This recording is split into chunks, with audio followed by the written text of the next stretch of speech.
কুণাল বাবু, আপনি যদি না বসেন, আমি আবার বলছি, আপনি যদি না বসেন আমি বার করে দিতে বাধ্য হব আপনাকে।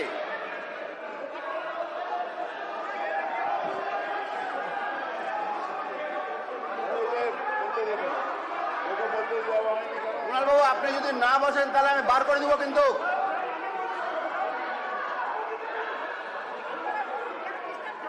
আপনাকে কি বলছি, আপনি যদি শুনুন, এই কুণাল বাবু, হাউস থেকে সাসপেন্ড করে স্টুডিও বলুন না যে সাসপেন্ড করে বলুন। আপনি যদি না বাড়ান, আমি আবার বলছি, আপনি যদি না বসেন আমি কিন্তু সাসপেন্ড করে দেবো আপনাকে। বার করে দিন তো ওকে, বার করে দিন একদম ইমিডিয়েটলি বার করে দিন ওকে, বার করে দিন। কোনো কথা শুনবেন?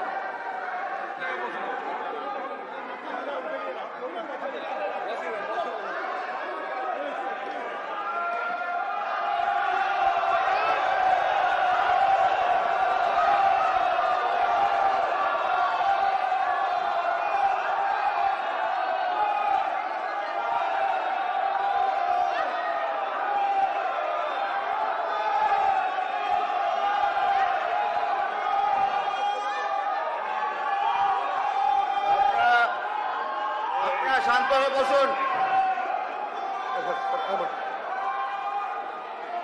ধন্যবাদ। মাননীয় স্পিকার স্যার, আবার টাইমের দিকে একটু লক্ষ্য রাখবেন। মাননীয় স্পিকার স্যার, আবার টাইমটা এখন থেকে শুরু করলে ভালো হয়। মাননীয় অধ্যক্ষ মহাশয়, আমাদের সতীর্থ বিধায়ক যেভাবে, মাননীয় সদস্য আপনি একটু বসুন।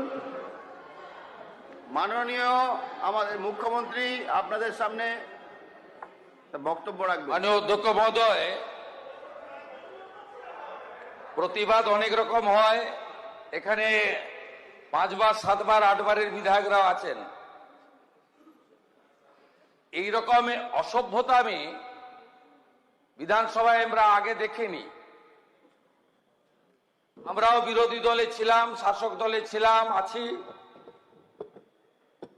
মাননীয় আখরুজ্জামান সাহেব এই বিধানসভার অনেক দিনের মেম্বার, প্রাক্তন মন্ত্রী।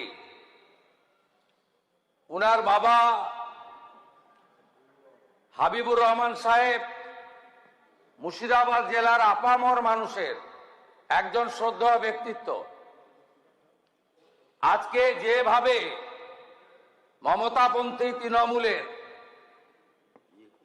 একজন সদস্য তাকে কার্যত শারীরিকভাবে নির্যাতন করতে এগিয়ে গেছিলেন, আমি মুখ্যমন্ত্রী হিসাবে এবং লিডার অব দি হাউস হিসাবে এর তীব্র নিন্দা করছি।